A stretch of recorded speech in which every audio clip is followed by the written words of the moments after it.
Hey there, paper geeks and glitter nerds. It's in the Crazy Geek Crafter. This is another long one, and pun intended.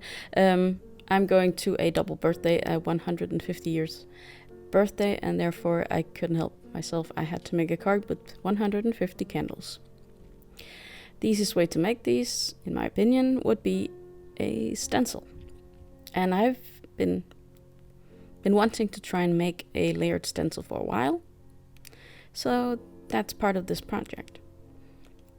But first, I need to make sure I can actually fit 150 candles on the card. And that's why I'm making a mock-up. First, I made the two covers. And now I'm making the inside pages. I'm just making them from paper. It's not that important. And each of these will have 20 candles on them. These pages. And of course one of them will have only 10, because otherwise it won't be 50, then it will be 160.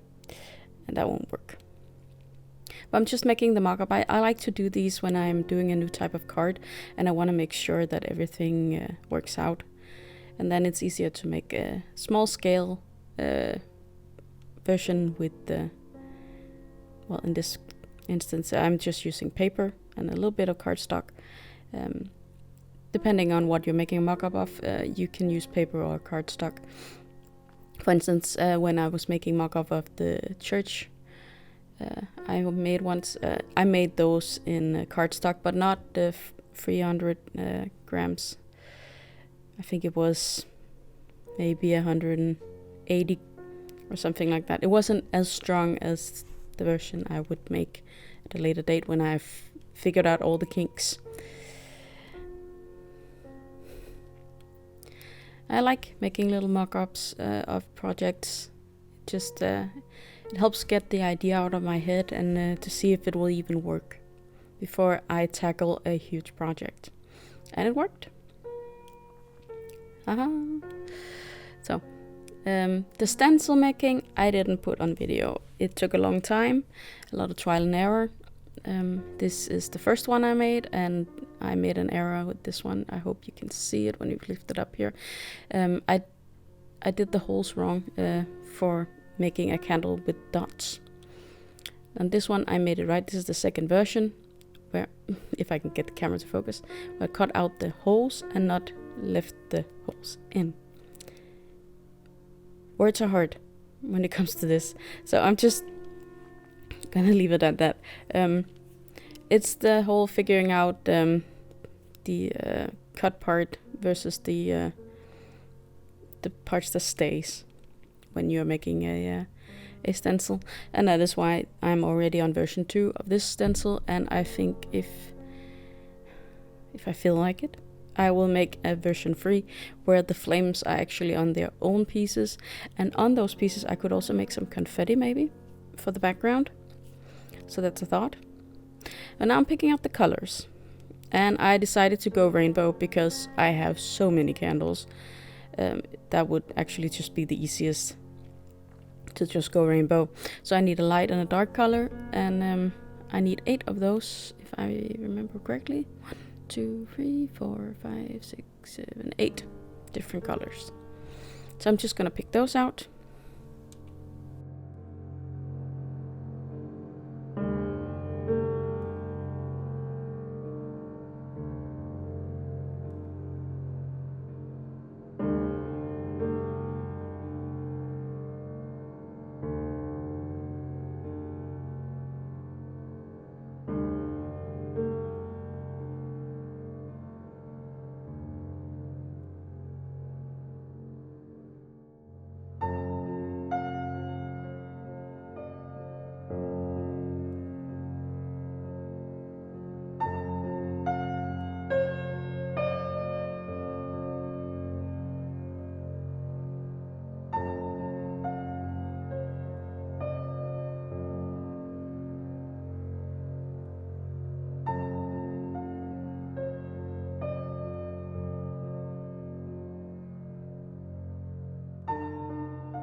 I will also need some color for the flames. I need a yellow, and I pick an orange one.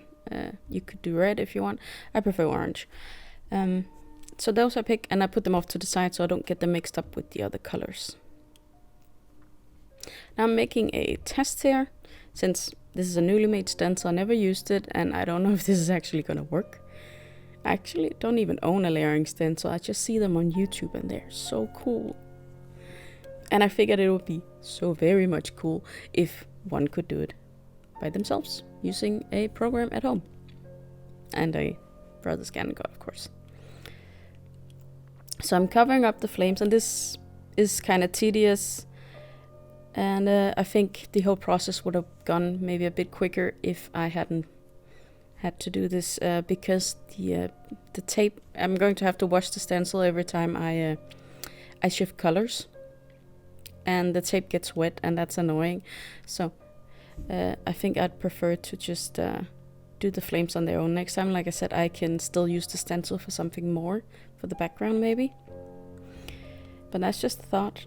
I'm only on version 2.0.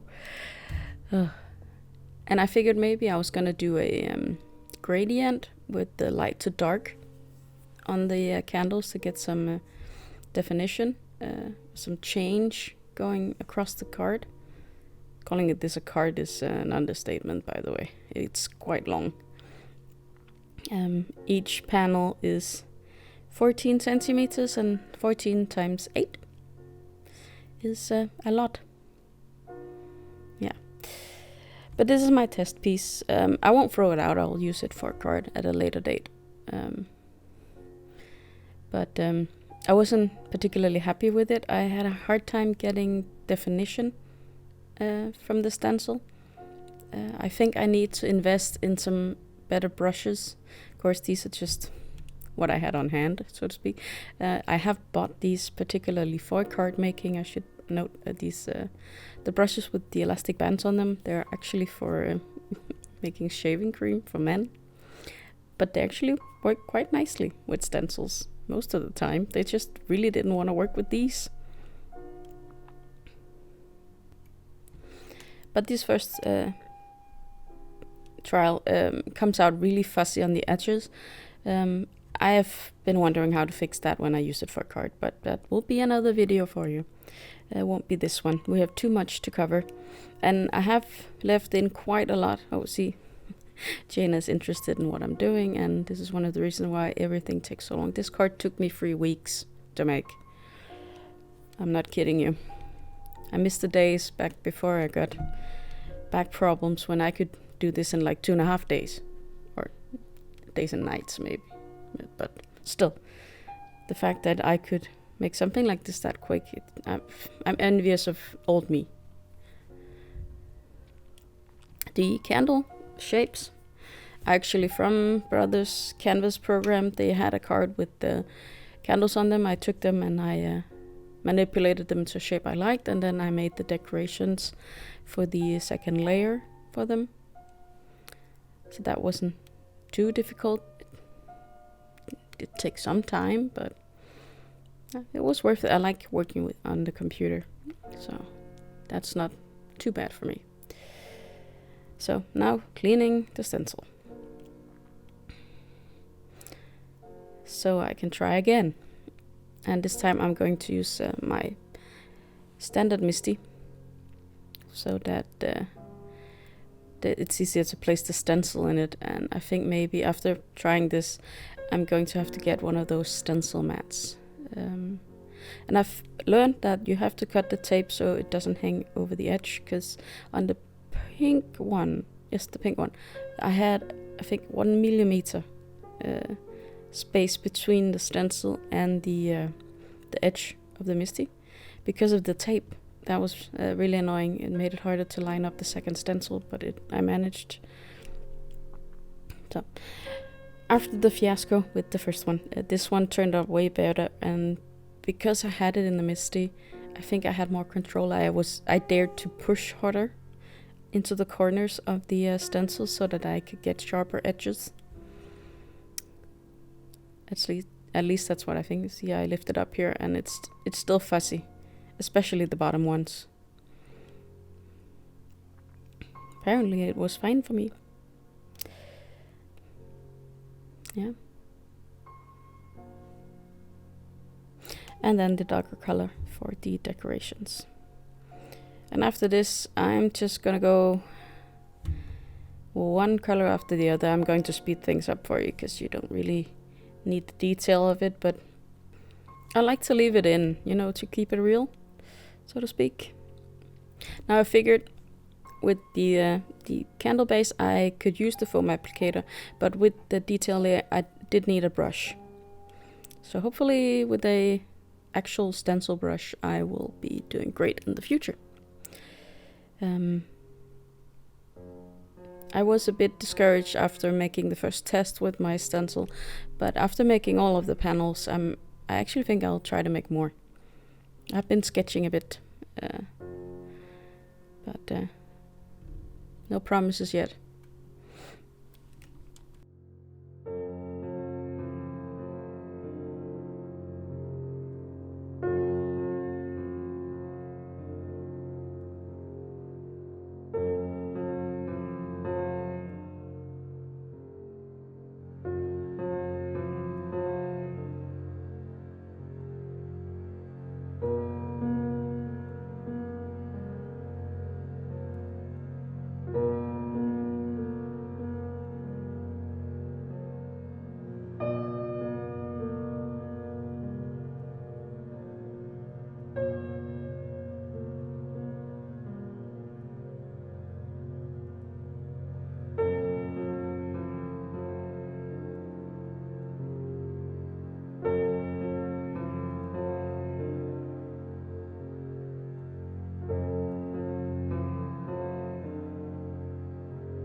I did get a bit carried away with the assembly line style, and I forgot that one of them was supposed to only be 10 candles. So here's the stamp set I wanted to use together with all these stencils, since it's for my grandparents. I thought this was befitting. Now I just have to figure out which 10 candles I will not be coloring. And I figured it was too boring to just do one line, so I'm going to get creative with where to take out the candles.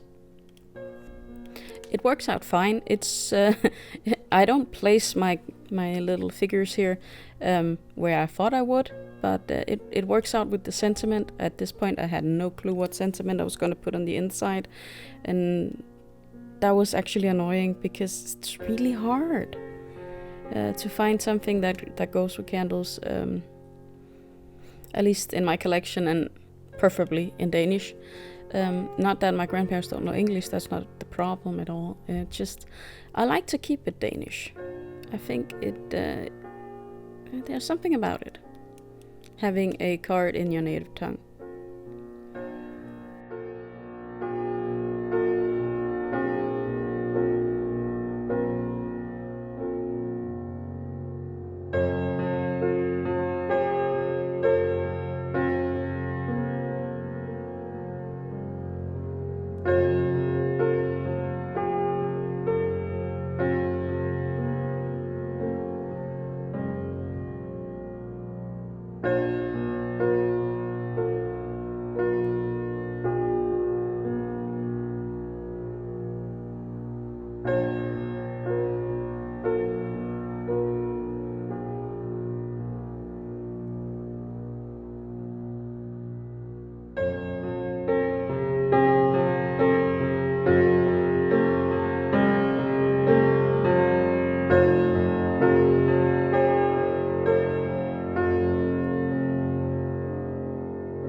If you've been with me for a while, you know I like to dry fit everything once in a while, just to make sure I'm on the right track. And here I'm just checking out how it's gonna look when I glue it all together.